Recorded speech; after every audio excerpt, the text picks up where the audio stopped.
Yo, what's going on? It's Reese. And Charlie. Welcome to another episode of the Mandem podcast. Episode 3. Episode 3, wow.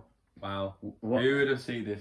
I didn't see this coming, but thank you for your support and the views we've got. We appreciate you all very, very much. Yes, and much love.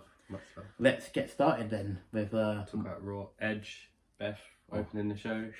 Man, what? Nice to see him back. It's nice to see him back. And it's actually the gimmick that we all love of him. Yes. It's not the jobber man himself. No. It's him. Yes. And I gotta say, Beth is jacked. She looks she's been to the gym since she got that concerto from Rio. She looks like she's been in the gym. She's ready for a fight. Yes. But again, it was more so the fact of how much of a brilliant promo they both cut. Like, obviously Rio weren't there because apparently she was advertising, but she wasn't advertising. She was in Australia with her family, but also the fact of she has bruised ribs. Yeah. From the spear previously from Beth. Yeah. But again, as Edge said in that promo, he made Judgment Day. Yeah. He made them who they are now and can use them for their full potential, other than Dominic. Yeah. He is just something else. He is a dweeb. I hate him. To be fair, I'm not really a fan of Dominic. I despise him. And I just can't wait for the day where Ray finally just snaps and just destroys him and just brings him back to reality of, you're only here because I brought you in. Yeah. But he doesn't even suit it to be a wrestler. He looks like one of these normal guys that you find on the street.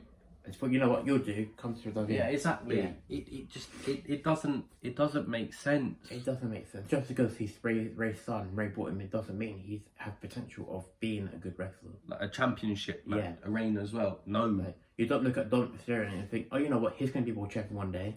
Exactly. Like, no. And I was glad when Beth grand slammed him. And showing up, Mammy. Yeah, he needs Rhea all the time. Yeah.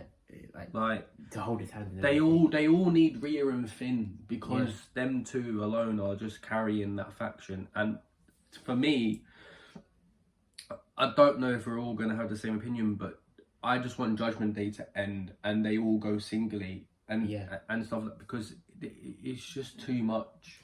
It is too much. And it's getting too much. And it's the same for me. As much as I love the Bloodline, that faction needs to come to an end as well, because it's going on for too long. It is. Something needs to happen. And the only thing that can happen is just making them all go solo. It would probably be the best thing to do. Because Roman, I don't understand why he needs people to help him. He's big and ugly enough to look after himself. With Roman, he seems to he can't get the job done by himself. He always needs someone with the Shield, now with the Bloodline. He needs someone there to help him become the way he is now. But even when he went solo, he's an amazing. I'm not gonna sit here and say he's not a good superstar and all that. He is. Yeah. He is a brilliant superstar. He's proved it when he was in FCW and then NXT and then coming in with the Shield and all that. The Shield, brilliant faction. They deserve to be Hall of Fame worthy at some point in their career. Yeah. Because of what everyone has done singly and what they've done as a faction, to just come into WWE and cause mayhem the way they did was amazing. Yeah. The Bloodline, when the Bloodline first started, don't get me wrong, I was a bit like, oh, hang on about what's going on here. Yeah. Like, why is all of a sudden has he come out and said that he is the head of the table, he is the tribal chief? Now, in the fact that obviously there's like so Rikishi, The Rock, his brothers, and the Anoa'i side and all that. Yeah. And the whole like Samoan legacy is his apparently, and I'm like, mate, you're playing this really well, but now it's just dragged on and it's just gone on for too long. Yeah. And obviously he's had additions in like when he got Jimmy, he got Sammy, and Solo at Clash for the Castle against Drew, because no one saw that coming. I didn't see it coming, so I thought, well, hang about, he's meant to be on NXT the next day, going after the North American Championship. Yeah. So that was an addition there. but it's just gone on for too long. It has, yeah. The reign's gone on for too long as well. That needs to come to an end at some point. I think it will happen at Mania. That's just gone on for way too long. Yeah. Don't get me wrong, the 900 and something days that he has been champion for, it has been a good title reign for him. One of the best. It's been the best, but it's becoming boring now. Like it's boring because we all know what's going to happen at every pay-per-view when he defends. Like, we all know what's going to happen against Sami. Roman's going to retain. Roman's retaining until Mania. Yeah. Because that's who Cody wants. Yeah. He wants Roman, so we all know that Roman is going to defeat Sami. Yeah. But Sami, for me, deserves a title shot, and he deserves a reign for the title because of everything that he's been through and everything that he's done and everything else. He deserves it. He does deserve it. And even if he does lose, at some point later on, he needs to get a rematch and he needs to go on and become a world championship. That will put his legacy on the top. Yeah. And that will make to the fans and his fans and his family and for him that legacy of going in thinking, I'm never going to make it here. Yeah. That's just the cherry on the top for him. A title, like a main title. He done it at NXT. He got the NXT championship. Yeah. Why can't he do it now? That's it. That's it. But it's also nice to see Montez Ford getting pushed. I've said for a long time that I want to see Montez get a push because I think he has potential to become a solo superstar. You look at what he's done for the Street Profits. He's more over than Angelo Dawkins. Sure, they've been tag team champions, but I think it's time for them to go solo. To have Angelo Dawkins turn heel on Montez, and it would be a shame. It would be a very big shame. It would be a shame because they've been a very tag team. They're friends off of camera. They're more like brothers. Yeah. Angelo was Montez's best man at his wedding. Yeah. For Bianca, but in regards to the wrestling side of it, they've done so much together. They have. NXT. They come up together. Yeah. They won titles there. When they come over to Raw, titles there. Yeah. SmackDown titles there. Back to Raw titles there. Yeah. But Montez does deserve a main championship. He does.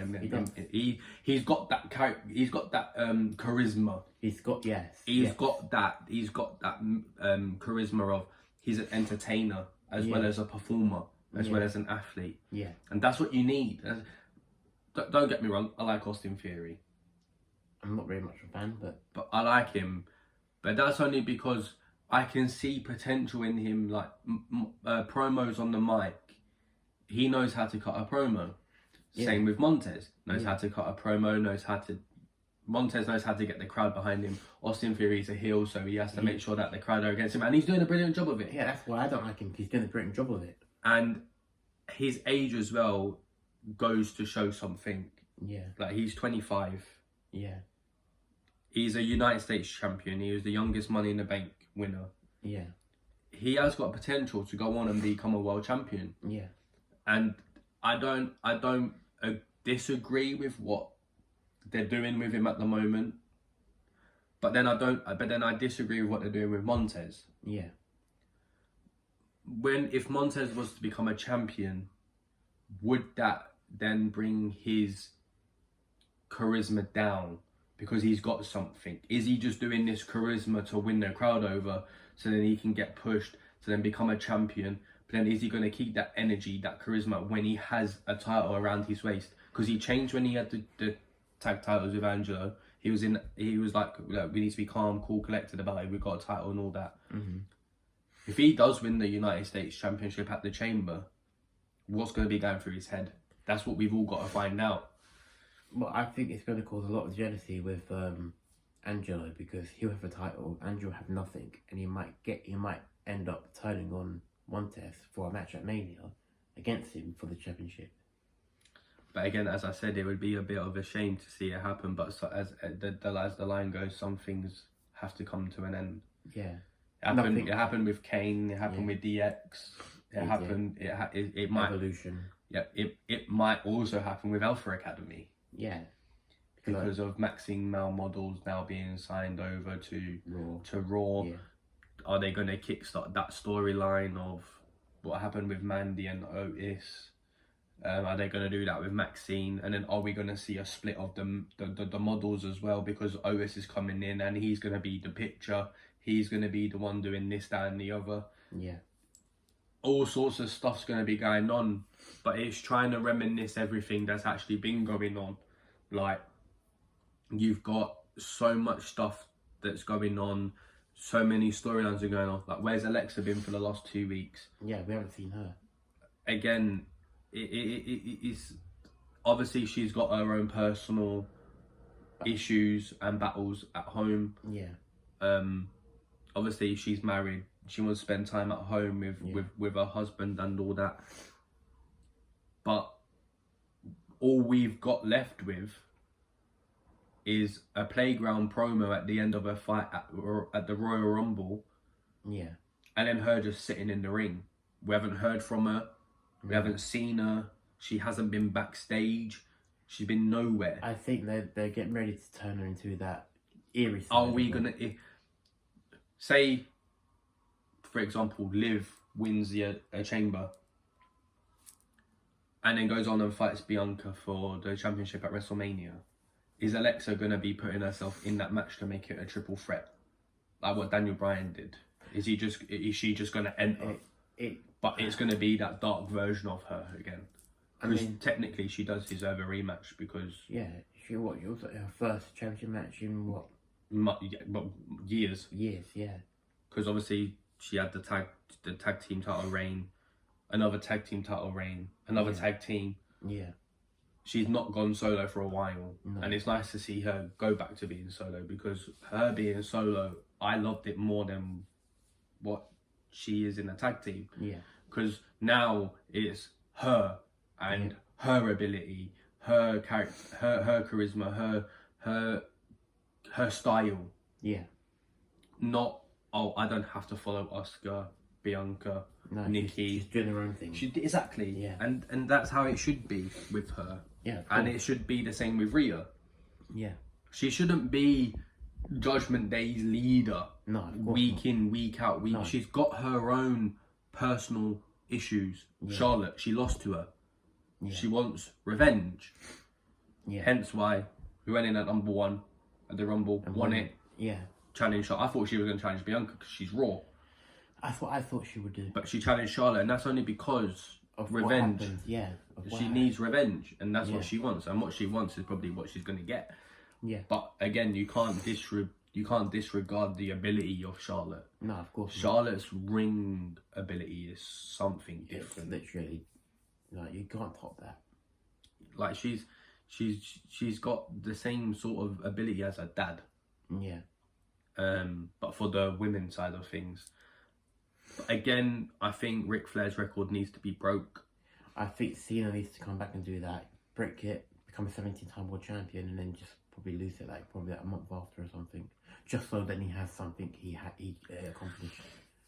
But because he's come so close to doing it, he has become so close to doing it. But I think they're trying to hold out a little longer. Maybe.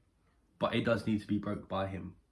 But could Randy do it? I know he's a 14-time world champion. He's got to win it 3 times, four times to break it. Yeah. Because Cena needs to win it once. If you think of it, Randy has never complained once about moving to a new company. He's been loyal to WWE since he came into the company, breaking into the company. He's won multiple titles. He's ain't he a Grand Slam? He's a Grand Slam champion. Yeah, he is. He won the United Championship in SmackDown, didn't he, that time? What else? And I just think that Randy could be the guy to do it if Cena don't do it. He's never complained once about going to movies or whatever. And it's just a different side of things that Triple H has got to go and look at. Yeah.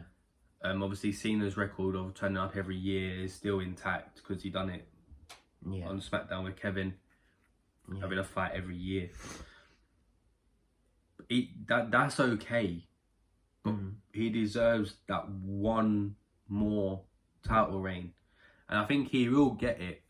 But when he's free and not making movies is when he can do the reign. Because obviously, if he gets the title now, he's still in Hollywood. He's still doing movies. Still so it will never get passed on, basically, until he fights. Yeah, of course. But again, you've got to try and find time for that because him as a Hollywood star and all that, it's so hard to find. Yeah. To find time to be able to go, oh, I need to go here, here, and here before I go here, here, and here. Yeah. It takes up so much time, because obviously we all know that wrestling-wise, you're on the road constantly. Yeah. You never get a break. Like, even at Christmas time, you don't get a break. No. You're constantly on the road. Bang, bang, bang, bang. Yeah. It's just non-stop live events, pay-per-views, shows, because they need to try and get ahead. That's it. Yeah. It's just a horrible schedule to be in, because you've got to nutrition your body well. You've got to train. You've got to hit the gym. Yeah. It's very hard for superstars to spend time with family, like Becky and Seth with Rue, and Candice and Johnny with their babies. It's hard. It is hard. It's a hard job. It is a hard job. But again, if you're committed, go for it. That's it. That's literally what it is. But again, that I don't want to see the end of the Street Profits just yet, because they deserve one more title shot and one more title reign with each other before that turn. But do you think then the Street Profits should be the one to dethrone the Usos? No, I think on the Raw side of it, they will lose it to Judgment Day or someone like that. Yeah. Because obviously if you think of it, Damian Priest qualified against Angelo and gone in for the Chamber. Yeah. So he might come out as United States. US champ, yeah. Rhea's going for Charlotte. Mm-hmm. So what happens if Dom and Finn, they get jealous, they don't get anything, they dethrone the Usos, but then the Street Profits dethrone them? Yes, they could cause tension, maybe. Then that will be the end. That could be the end of Judgment Day, where they both part ways, or all of them part ways. Especially if Rhea does beat Charlotte at Mania and becomes SmackDown Women's Champion. She's not going to be on Raw. She's going to be on SmackDown. The others are still on Raw. Yeah. Until the draft. But the draft will make it clear that Rhea's going to be going to SmackDown. Yeah. If she does beat Charlotte. Yeah. If she don't beat Charlotte, we don't know where she's going. No. That's the thing with the draft. Yeah. Like, if Austin Theory loses it, obviously there's no SmackDown superstars that are in that chamber. No. But the other chamber, for the women, it's 3-3. Yeah. So if Liv, Raquel or Natalya win, and they challenge Bianca, we know that one of them are going to be getting drafted over to Raw. Yeah. But as I said though before, is Alexa just going to put herself and make it a triple threat? Even though the others might have earned it through going through the chamber. Yeah. She's still entitled to a rematch. So if that's the case, is she just going to enter herself like what Daniel Bryan did? It could happen, but I don't think it will. You think it's going to happen after Mania? Maybe after Mania, yeah. But again, at Mania, are we going to see actually who the puppets are and who Uncle Howdy is at Mania if Bray gets an opponent? That's the question I want to find out. Like, who is behind Buzzard? Who's behind Rabling? Who's behind Abigail? These are the questions that I'm trying to figure out since it's happened. That's what I said to you off camera beforehand. Like, something needs to happen, and it needs to happen quick, because this storyline can't keep going on the way it is, because we're getting different sort of vibes. Yeah. We're getting hung on, and the more you hang on is the more you're going to lose fans, because it's not ending. No, it's not. And fans are going to start being bored. Yeah. And if you want to compete with the top companies like AEW and GCW and GCW and all that, you need to get an audience for that. And the only way you'll be able to keep that audience for that storyline is by revealing not all of them at once, maybe one by one. Yeah. Like, so you'll get Uncle Howdy last. Yeah, because he's going to be the main person. But it's just, it can be anyone at this point. Yeah. It could be anyone. And it's just, it needs to end sooner rather than later. Yeah, definitely. For me. Yeah.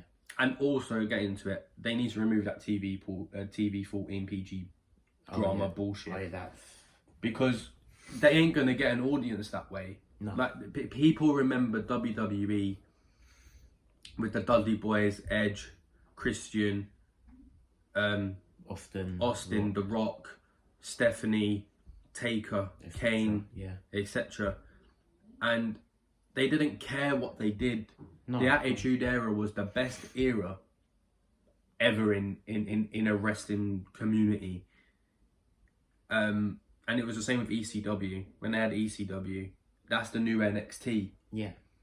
Like, NXT is an ECW, but Raw and SmackDown need to go back to I don't give a fuck era. Yeah. I'm going to do whatever I want. Yeah. If they remove that title, the audience that they will get after will be extraordinary. Of course. Because the fans remember the time where Edge speared Jeff off the ladder when he was swinging, Bubba putting women through tables. Yeah. Ministry of Darkness era, that was Attitude Era. Yeah. You had the ruthless aggression era where Cena carried that. With Sable coming out with the handprints. Yeah. They have, as I said, they have the superstars and the qualities to do that, but they don't want to. No. Like MJF and AEW with Tony Khan are doing what WWE should be doing. Yeah. Hence, look at MJF's promo last night. It was unbelievable. Like, he's talking about sexual things and all sorts, and basically ripping off Liv Morgan because he called the girl he liked to live. No, that's actually his ex-girlfriend. By the way, yeah. What, Liv Morgan? No, not Liv Morgan. Oh, it was a girl called Liv. Was his crush. Oh, and what he said happened. What, the car crash? That everything that he said was true. Oh. But again, with MJF, his mic ability is extraordinary. Unreal. Like, him cutting a promo gets more audience than him fighting. Yeah. Because he knows that he's a heel. He needs to somehow get the fans to appreciate him. Yeah. And they do appreciate him on that mic, because on that mic he is something else. He is. He's ridiculous. That, like last year, that promo with William Regal. What a promo that was. Man, I didn't know where to look or where to start, because that was something else. It was. Everything that you needed was there. Yeah. And they do have that in WWE. That's what I'm trying to say. They have that in WWE. They can do that. But they're not doing that because we need to stick to the rules. Yeah. In AEW, they're sticking women through tables. They're beating up women with men. They just don't give a flying fuck. They don't know. And WWE is like, oh, we need to sit back. We need to do this. We need to do that. No, you don't. You've proved it time and time again that you don't need to keep doing that. No. Everyone thought that we was getting the era back when Alexa got caught backstage braless with that segment. We thought, oh, hang about, what's going on here? They won us over. Yeah. That's what they're good at. They're good at winning us over, but they don't pursue that. No. They go, oh, we've won them over, we're going to keep it now, but we're going to go back to doing this. We're going to be going back to doing that. Yeah. This, that. They don't carry on with what they should be doing. Exactly. Like the Eva Marie promo. Oh, when she, to fight Becky and that sort of. Yeah, because it got locked. Like there was a botch there, but they won us over with that because we thought, oh, hang about, that era's coming back.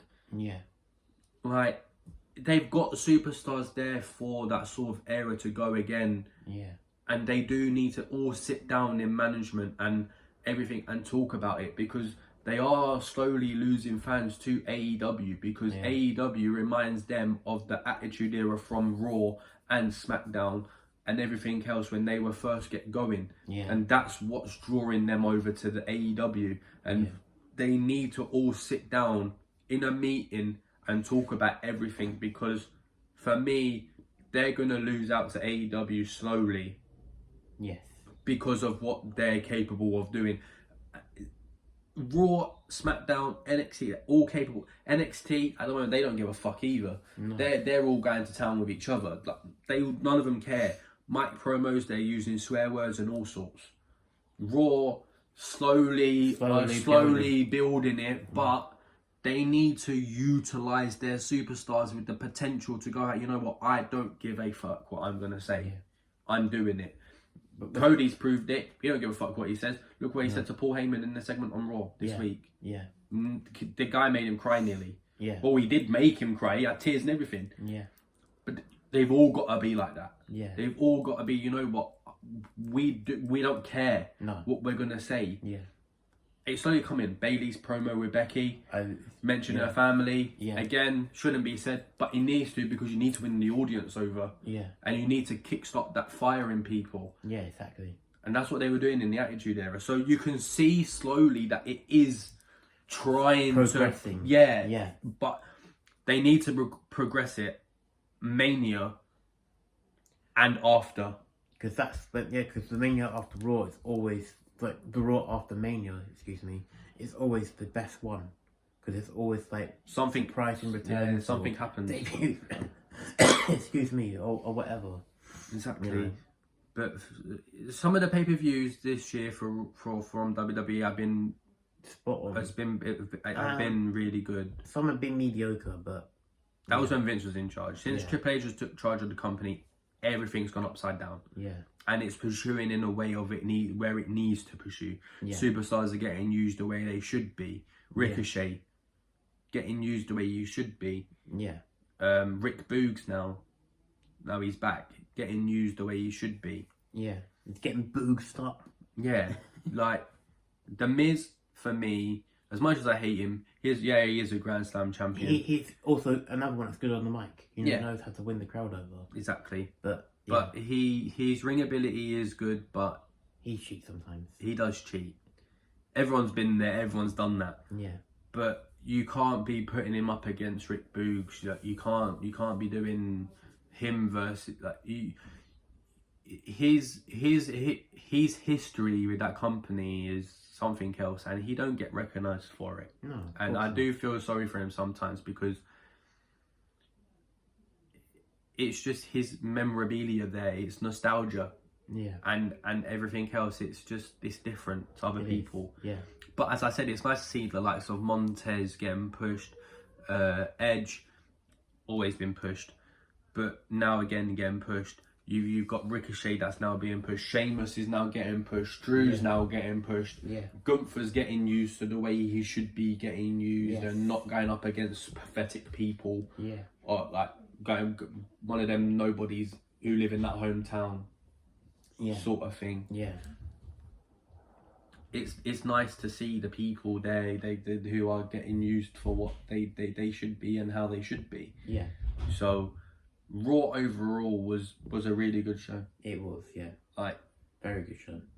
The best part was probably the Becky and Steel Cage match. Yeah, the Becky and Bayley fight. Yeah.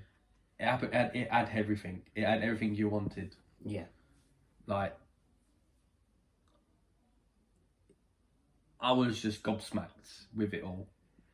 Even the whole show, the whole show was just different. It was very different, yeah. I mean, like, we come towards the end when obviously Bayley tried to escape the cage, Becky caught up to her, Ia then got involved and everything, and you know, it just built up to a very good match. And then with the ending as well with Lita, I did not expect that at all. Like, I was literally like, you know, I did not see that coming. But that's what they need. They need stuff like that for the crowd to go, whoa. Yeah. What's actually happening? Yeah, because no one knew she was still there. Even though, yeah, Becky had Lita there, they're still outnumbered. Yeah, it's 2 and 3. Well, Trish, maybe, Mania. Well, maybe. Well, they said Elimination Chamber, it could happen. Damage Control. Versus Becky and Lita. Someone else. Maybe Trish, but we don't know if Trish will agree to it. again, obviously she's got family commitments. Yes, that's it. Whereas Amy don't. Yeah, no. It's Raw is. It shows why they do run on for 3 hours. Yeah. From that one card, it was an amazing. It was well worked. It was. It wasn't overloaded in too many places. Yeah. It wasn't scattered here, there, everywhere. It wasn't one of them of, oh, we're just going to do an opener, someone's going to cut a promo, 2 random mid-carders going at it. Mm-hmm. It was organised. Yes. It was beneficial for the crowd. Yeah. It wasn't, oh, this promo's going on for 15 minutes, 20 minutes, maybe half an hour, and then something else is going to happen, and then the steel cage match is going to be 5 minutes at the end because everything around it has gone on for too long. Yeah. It was like, it lasted for? They said that Bianca Belair's up next, and all of a sudden just cut to the main event. Yeah. It's like, because they didn't have enough time. Because obviously, I think that's the same episode with the Tribal Court, wasn't it? No, that was Raw 30. That was Raw 30, yeah. But that Raw 30 show should have been so much better. Yeah. But that thing that let it down was the Tribal Court meeting. Yeah, because it went on for, I think it went on for like an hour. Yeah. So overall, because everything else, like, hence why they had to get rid of the steel cage match at the end, and they had to end it the way they did because it would have gone on for too long. Yeah. Because you know a steel cage fight. Yeah, it goes on for like 25 minutes, maybe half an hour. Or the Becky and Bailey one went on for 25 minutes. Yeah, because they're supposed to show like. But that's because they had the time around it, because everything else went around it really well. Yeah, it was organised. Like Adam Pearce and all them and Triple H and probably all them said, right, you've got 5 minutes to do this. You've got 10 minutes to cut a promo. Yeah, you've got this long on how to fight, because the Montez Elias fight went on for 10 minutes. Obviously, we all know Montez won and qualified. Yeah. But again, getting back to that, I can see the turn of Angelo, because when they went on to digital exclusive with Byron at the end,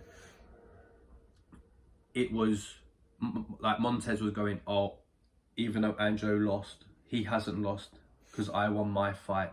Yeah. And he's not going to the chamber, but he is going to, because he's going to be with me. I'm going to carry that charisma and everything in that fight, and I'm going to try and win for us as a family. I'll protect him as my brother. But you could see in Angelo's face when he was saying that he did really want to be there. Yeah, of course.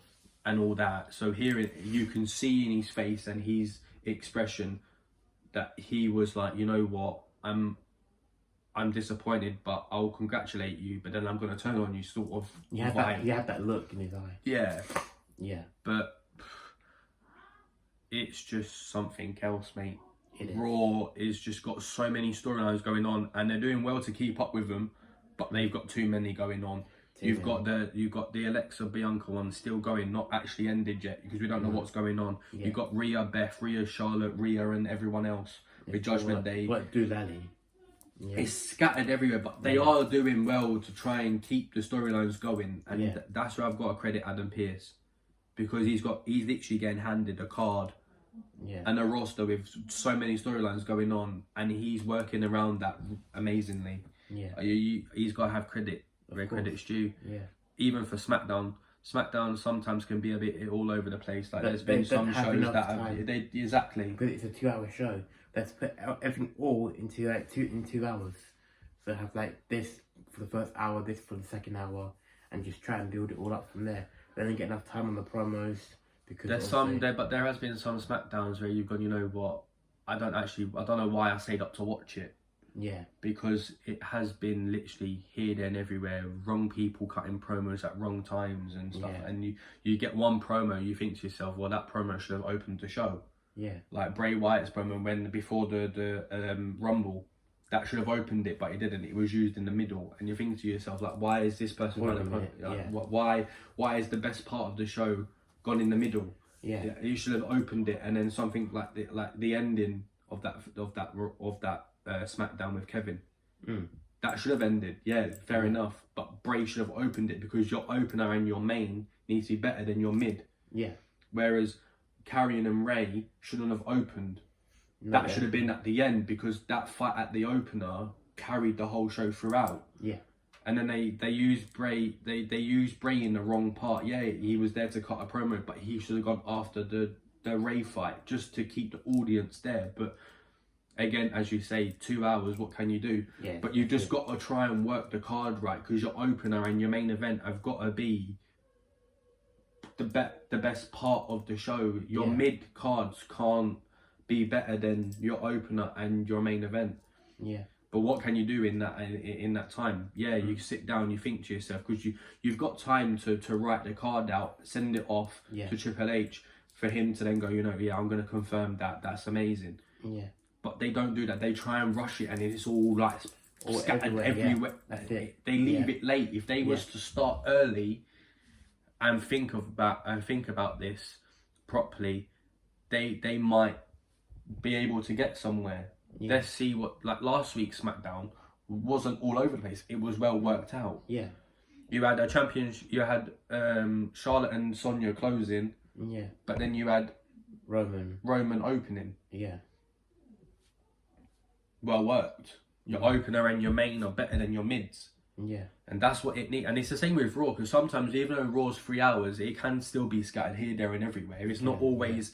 It's not always. Oh yeah, this is going to be a 5-star, 10-star. Sometimes it's like, oh, your mid's better than your main, and your mid's better than your opener, and this person's promo is better than that person's promo. Yeah. It shouldn't be like that. But this week's Raw was perfect. It was well worked, well organised, and I've got to give it a 9. I've got to give it a 9. Yeah, I mean, it was a pretty good show. I would probably give Raw this week solid 8, 8.5 maybe. The reason I've said 9 is because obviously it won over the crowd with Lita. It won over the crowd with Rick Boogs getting his match next week, and even the fights alone, they were amazing. Even before Lita came out, Becky and Bayley were putting on a show. Yeah. But that's only because that's where their hatred first started, before NXT. Yeah. It was Performance Center in Orlando where everything happened, and then their whole feud with each other started in Orlando. Yeah. Hence why it then went on to finish in there. Yeah. If that makes sense. But I don't think that storyline's finished. I think you're going to get one more before it's finished. Yeah. And that one more is going to be either a 6-woman tag team with 3-on-3, where you get Damage Control this side, and then Becky, Lita, and someone else. Yeah. But that someone else has got to be either one of the proper like high main star roster people, or a return somewhere. Yeah. Unless that could be Alexa. But I don't think, if she's going through her dark transformation, I don't think she's going to want to go back into a tag team unless it's with Bray. No, she would want to go solo. She would have to like... But she obviously wants to go with Bray, because Wyatt's 6 symbol Moth keeps coming up for her, and everything else. And that's where that all started, when she was with Asuka and Bianca backstage, and then the Moth appeared on the monitor when they were all talking, remember? Yeah. I think it was the same. I think it was the first Raw after Bray returned, I think, and Uncle Howdy was appearing on Raw. But then the Moth popped up with that interview, remember? And she was like, "What's going on?" Yeah, but she turned. Yeah, and that's what sent her crazy. But she suits that. Yeah, she does suit it, and I'm hoping and praying that she can start where she left off the first time with Bray. Yeah. Hence why Bray's gone back to creative and gone, if anyone needs to be with me, I want Alexa. I want that to carry on. And that's only because of the fact of she played that part really well the first time. Yeah. So she needs to start where she left off. Because where she left off was at Mania. Yes. When she had the black ink coming down her face. Yeah. With Randy. Yeah. But it was like, okay, hang on. Like, what's happening now? And then obviously that's when we got Lily. Yeah. With her. Yeah. But again, as I said previously on the episode before, I said, who's Lily? Is she just actually a toy, or is she a real life human? Well, that's the Is she a wrestler? Is she a manager? Well, we haven't seen Lily in Since Charlotte ripped her up. Yeah. I think. No. Since she had that what was it again? That therapy session, and Lily was there, but then threw her somewhere. I mean, we haven't seen her since then. We haven't seen her. But that's the thing. Yeah. But again, like the Chamber pay-per-view itself, I think it's going to be a good pay-per-view. Yeah. Because you've got superstars in there that have never been in the Chamber before. The likes of Montez, Johnny, Bronson. They've all been in like War Games and all that, but they haven't been. It's not the same.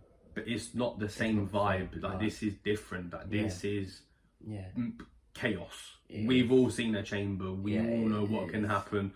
Roman got speared once through the pod. People have been put through pods. It's a different kind of vibe. Yeah. It's a different atmosphere. It's more tense. It's more, I'm going to go in to hurt you. Yeah. Like excuse me. It's the intent. It's just so intense. It's so ongoing, and there is going to be injuries in there for me because you're gonna look at Austin, a Theory, the last one, F5 told the pod by Brock. That was insane. Like, but that's the thing. Austin Theory and Seth have experience of going in, and this is war sort of thing. Like we know the consequences. We need to live with the consequences. But that's what the Chamber's there for, and that's why I'm glad to see it before Mania, because they need something big to capitalize on the Royal Rumble status. Because Rumble status was high status, brilliant pay-per-view. They need another pay-per-view to be bang ongoing. You need that energy, you need that vibe, and I'm glad that they are. But the only thing I think personally what they should do is they need to have an intercontinental Chamber as well, because you can't put Austin Theory's title up and not put Gunther's one up. It's a bit unfair. Gunther hasn't defended the Intercontinental Championship since Clash of the Castle against Sheamus. Exactly, and that's the thing. Actually, no, that's a lie. Since SmackDown. Yeah, that's the thing. We've not seen Gunther put that title up again. So something needs to happen with that title, because it's going under the radar. Austin Theory's United States Championship is becoming more of a relevant title, mid-card title, because he's defending it week in, week out pretty much. Yeah. You constantly see him, like, he's cutting promos with it. He's doing stuff. We ain't heard Gunther cut a promo about the Intercontinental Championship. We haven't heard him say that he's going to defend it. We haven't heard him say this, that and the other with it. He hasn't put it on the line. No. And I don't understand why. Because he's got the ability to defend it. Yeah. We know this. He's doing the Roman Reigns, that he just defends it whenever he wants to defend it. Again, but he should be coming out and going, I want to defend it this week. Yeah. I want to put a qualification match for a number 1 contender so I can defend it. What's he going to do at Mania? What, is he not going to defend a title at WrestleMania? On the grandest stage of them all, and you are a champion, you're telling me you don't want to defend it? I think he will, but I've heard that if he loses the title before Mania, he'll go up against Brock. But if he's still champion, he'll defend it against Drew and Sheamus in the triple threat match. But that's what I'm saying though. If you're a champion leading up to WrestleMania, you surely want to defend that to prove to the fans why you are that champion. Yeah. Like Gunther, he proved at the Rumble that he's got the ability to stay in the Rumble. Fair enough. But have you got the ability to show the audience and your fans on why you are the chosen one for that title? And the only way you can do that is if you remain and you defend it.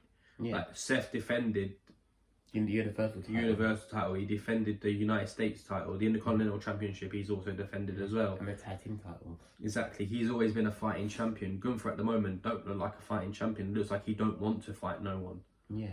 Like Sheamus and his fight at Clash of the Castle was the best match. Was match of the year. Match of the year for me, yeah. And he proved it. He proved it to everyone why he was the chosen one. But after that, he hasn't proved anything since. Like he's got his little 2 cronies to do pretty much everything for him. Yeah. Like for Imperium and all that. And it's just like, well, why are you doing that? Why can't someone else do that? Yeah. It's basically that a rip-off of the Bloodline. Like, doing everything for him. Exactly, and it's the same with it's like the same version of the Judgment Day as well. Like, I don't get why he has that hold on two people.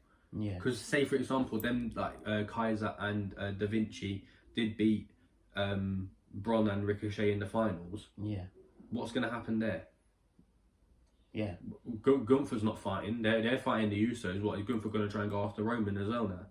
Yeah. Because that probably what have been the storyline was. Because Imperium are a faction, Bloodline are a faction. The ones with the titles are the Usos and Roman and Roman. Yeah. But I personally think Solo should go after Gunther for the Intercontinental Championship because he's got the ability that Gunther has as well. He's a Street Fighter sort of vibe. Like he's one of them people. Yeah.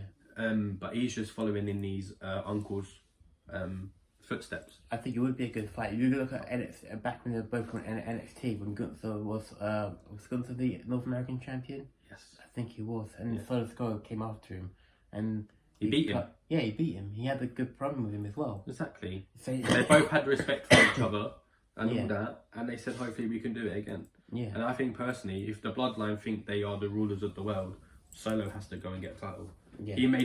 Roman made the Usos go and get the Raw Tag Team titles. So why not go after Gunther for the Intercontinental Championship? So why can't Solo go after Gunther? Yeah.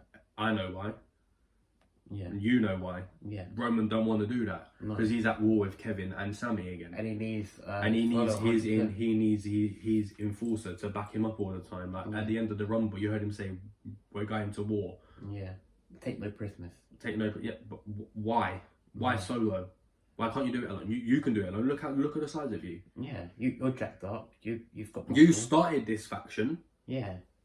It's your place now to finish it. Exactly. You don't need Solo to do it. No. But he's looking at Solo because he is probably stronger than Roman. Yeah. That's it. Because he's got a background of like his uncle with Margot. Yeah. Like comes in and just terrorizes everybody. Yeah. That's his way. But as I say, he deserves the title. Of course. He got screwed over in NXT with the North American Championship when he thought he won it, but then he got stripped because he's over him on SmackDown. He needs something big, Solo, for me, because he's got the ability of being that champion of I'm gonna carry this brand with me. Yeah. Like, I'm not saying Roman don't. Roman does because he's done it for ages. He's done it forever. But it's time to move on and find other people that are suitable for it as well. It's like the whole Shinsuke thing. Like, what happened to that? Like, you know, back if it was in the Royal Rumble 2 years ago when he fought Kevin, you know, Shinsuke came so close to winning that gauntlet match. Just for him to get knocked out by Roman, and Adam Pearce was forced to pin him, and Adam Pearce got the match, but then changed to Kevin. With the whole segment with Roman and Shinsuke, he just came in and gave him a hug, and then that was it at the end of the feud. Like, what happened to that? Shinsuke should have gotten that Universal Championship opportunity, but he never got it. Exactly. Yeah. And I still say to this day, Kofi lost it too early. To Brock, yeah. Too early. He should have kept it for a bit longer.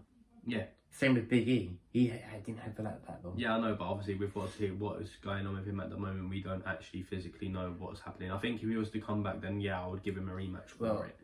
It was this month. You'll find out at some point this month.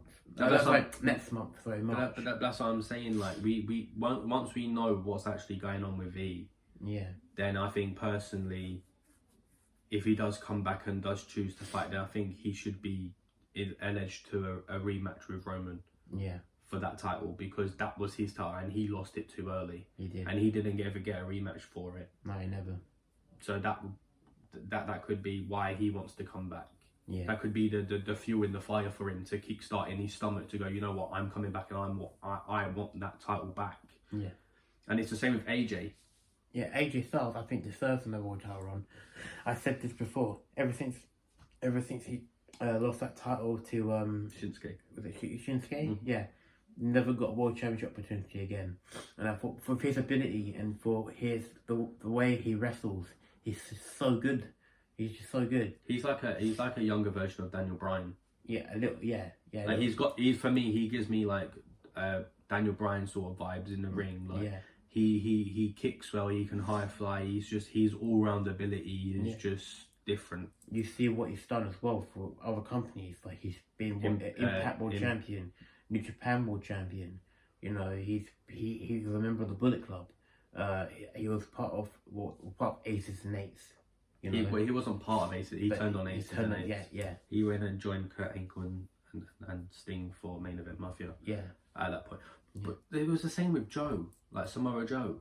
Yeah. Like his ability in the ring is just different. Like for a man of that physique, like carrying that weight around week in, week out and all that, and just for him to go in and start doing like high fly kicks and bicycle kicks and all sorts. Yeah. Eventually it does take a toll on you because you're obviously carrying around that much weight and all that. It does get too much.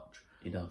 But he is a performer. He is a performer. Yeah. When he was in TNA, when he was in WWE, he didn't get utilised because obviously injuries and stuff like that, and he was an announcer. Yeah. But now he's in AEW and Ring of Honor. He's got both titles now. Yeah. He's TNT champion and he's also Ring of Honor champion as well. Yeah. So he's getting used for the ability that he should be getting used from the start. But Joe is to say as well that he would love to come back to WWE at some point because he still respects. He didn't end it on bad terms with him. He got there was a bit of commotion with like managerial statuses and stuff like that. That's why he left. Yeah. And it was the same with Sasha Banks. Well, Mercedes Moné now. Yeah. But she said she would come back. But again, obviously with what she's doing in New Japan at the moment, I don't think we're going to see her anytime soon. No. But again, for the Chamber, Brock and Lashley. That's going to be a fight. I mean, we know they can fight each other because we've seen it before. Exactly. But I don't know the outcome will be because they're both one-up each other. Obviously, Bobby beating Brock the first fight, Brock beating Lashley in the second fight.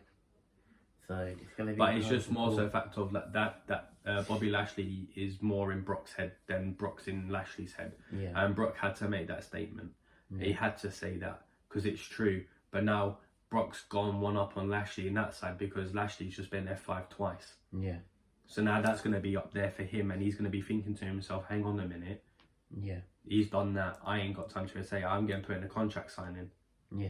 But he hasn't spoke to managerial lawyers and all what he said he's going to do. He's just got told that you're going into a contract signing. But we all know a contract signing in WWE is never a contract signing. It's going to kick off. It always ends in chaos. Always does. Is this the way we're going to see the Hurt Business though? Because MVP was seen talking to Cedric and Shelton backstage on Monday Night Raw with the whole Corbin situation. Yeah. But they were seen there and they were talking. Yeah. But I think MVP is his manager and his lawyer that he was on about that he needs to show. But he wants to try and get cronies in his back pocket to help Bobby, and that's going to be Cedric and Shelton. Yeah. But can we see Angelo join them later on down the line once he turns? It could be a possibility. Because we haven't seen Omos recently. I don't know how he's been. Omos was on Raw, last week? It wasn't on this week. He was nowhere to be seen this week. He wasn't even backstage or nowhere. He was literally nowhere to be seen. Unless this week was his week off. Yeah. I'm not too sure, but again, it was more so the fact of someone's gonna for them to form the Hurt Business. They need to get more. They need to get someone else. Yeah, and I think that someone else is gonna be Angelo Dawkins. Like I said before, they could bring in I said it before. They could bring Carmelo Hayes from NXT. He's getting pushed too well in NXT at the moment for him to be able to jump ship straight away. Yeah, obviously. Vengeance Day just happened and he beat Apollo Crews flawlessly. He done it with no effort at all. But again, Bron Breakker again showed why, but that spear that he done to Grayson was absolutely ridiculous. I've never seen a spear like it in my life. Jesus. Like at the end you saw him, he was sat in the corner holding his stomach, but then he literally projectile vomited outside the ring. it was like getting hit. He said, he come out and said on Twitter, it was like getting hit by a bus. Jesus. Because it wasn't more so the follow through, it was the connection that Bron got with him, because he used both sides of the rope. He ran from one side to the other and then speared him with force and momentum, but it was the force that you see, because he literally just bang. Jesus. And it was just something else. But yeah. Again, even the diva side of it, Roxanne Perez. Put on a performance. What a superstar, man. And she was only, what, 21 years old, maybe? She's only young, but the ability of that woman got shown at Vengeance Day. Yeah. Toxic Attraction, obviously, we know is no more, but they were still something when they were at Vengeance Day. So it was basically a 2-on-1, and Roxanne knew that. It was a 2-on-1. Yeah. But Roxanne proved why she's the chosen one for the NXT women's side of it, because her ability is ridiculous. Yeah, it's something else, honestly. That's why I don't mind watching NXT. NXT for me is, I enjoy it because they've got people that don't know who these people are, and they need to prove to fans and audiences and to Sean and Jesse James why they want to be a superstar. Yeah, exactly. Carmelo Hayes proved it. Bron Breakkers proved it, because he's not always going to be known as Scott Steiner's nephew. Yeah, he's proved it for himself. Apollo Crews obviously went back. That's because they needed someone big to go back. And Ginger as well. Debatable for that one. He's probably going to be in Veer Mahan's shadow. Yeah. But again, it's NXT is doing stuff. Yes. And I do think somewhere along the line we're going to see these people come up, and they are going to go into WWE and go on and win titles. Like Roxanne, for me, will probably end up being a women's champion at some point, because her ability, mate. Honestly, I mean, I see her when she first come in, and I didn't recognise her, but she won me over. Yeah. She won me over, and Bron as well. I knew of Bron obviously because of Scott Steiner. I thought, oh, here we go. From one of these family things happening again. He's come in and proved himself for himself. Obviously, there is certain moves that he does for his uncle, but everyone's going to do that. Everyone's going to do it. But it's NXT is doing stuff. They're doing big things, yeah. They've got big things planned as well. Yeah. They've got big things planned. They've also now just started going into actual crowd venues for pay-per-views. Like Vengeance Day had, I think, like 30,000 people. More than obviously what they average on a normal show, obviously. But they started doing that now. Yeah. So they are moving. And they're also getting upcoming superstars coming in as well. Yeah. Ready. So then they're ready for if some of the big stars in the draft do get drafted from NXT to, like Carmelo, for example, if he gets drafted from NXT to Raw or SmackDown, they've got someone to come in already, because they utilize their performance center. Yeah. As well. But again, what stops NXT going, oh, we want Kofi and Xavier permanently? Yeah. That can happen. Could happen, yeah. Because obviously now they're going to be going after Gallus. Yeah. Because their rematch clause. Yeah. New Day didn't get pinned. No. And that's what it is. New Day didn't get pinned. It was Chase University that got pinned. So New Day lost it because of that. So they are entitled to a rematch. But NXT are doing well, man. They're doing really well for themselves. And they have to do that. They have to prove to them, because everyone's going to think to themselves, like, NXT's on Tuesdays and Wednesdays sometimes.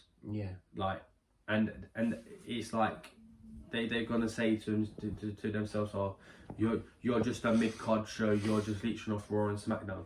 But they're really not. They're really not. They're going places. That's what I'll say. They're going places. I mean, you start getting NXT superstars that are saying they want to headline WrestleMania. So at WrestleMania, could we see Roxanne Perez defend her women's championship there? I mean, if Rhea can do it, surely Roxanne can. Exactly. Yeah. But that's the thing with NXT. You don't know what's going to happen next. Yeah. And that's what's good about it, because you don't know what's going to happen. Yeah. you never get the bit of, oh, this bit's going to happen next week. So obviously you do sometimes because they obviously get announced, but I didn't know Dijak was coming back. No. That just happened, the spare of the moment. Bang, here I am. Yeah. Like, this is what's going to happen, but they're going places at NXT, and this is why Raw and SmackDown need to do the same. They need to go in and go, you know what, we need to do this, that, and the other. Yeah. Raw started doing it. Now let's just see what happens on SmackDown. Yeah. Because we don't know what's going to happen on SmackDown. We've been given preview like stuff that's going to happen. Obviously, you got the Usos defending against Braun and Ricochet for the titles. Again, is Jay turning up? We don't know. I think we're hearing from Charlotte. I think in the promo because of her response to Rhea. Yes, I think we are. Yeah. You've also got. There was something else that got announced, but I can't remember. I'm trying to remember what it was. But Raw next week, there's been fights like that. You got Rick Boogs versus The Miz. You're hearing, I think you're hearing from Cody again. But there's a couple of matches that are happening next week as well. So yeah, but we just need to wait and see what SmackDown brings now, because it's got to try and top a big card from Raw. Yeah, because Raw smashed it this week. They've smashed it this week, and SmackDown for them, they need to go in and go. We need to try and top that. They need to go in hard. They do need to go in hard. To be fair, yeah, like, because that card that Raw put on is going to take a big performance from SmackDown. They're going to need to try and get their Bray Wyatts in properly. Yeah, they need to try and utilize Drew and Sheamus. Yeah, their main eventers need to go in and go, bang, this is what we need to do. Yeah, to try and even stand a chance of catching that Raw card, because that Raw card was just phenomenal, absolutely phenomenal. But it was just, again, it can't be all over the place. It can't. No. It can't be all over the place, because it's coming up to the Chamber. Once they get the Chamber out of the way, they've only got a couple of more weeks, a couple of more months until Mania. Yeah. Well, so every card needs to try and be utilised for its full potential, to try and get these rivalries started for that they want to use for Mania. Yeah. Like, if they want to utilise Brock and Gunther, then they need to start utilising Gunther. Yeah. They need to start doing bits and bobs, but I don't know what's going on with Seth, because if he don't win that Elimination Chamber, it's going to be the same saga like it was last year when he calls out people. Seth, I think, is going to go after Logan Paul. Recently, he's been talking about Logan, and he's still upset. But that's what I'm saying. If he don't win, obviously he's going to need to try and find someone to come in at WrestleMania for him to be available to fight on the WrestleMania card, like he did last year, and Cody Rhodes accepted. Yeah. Obviously, we all know it could be Logan accepting this year. Yeah.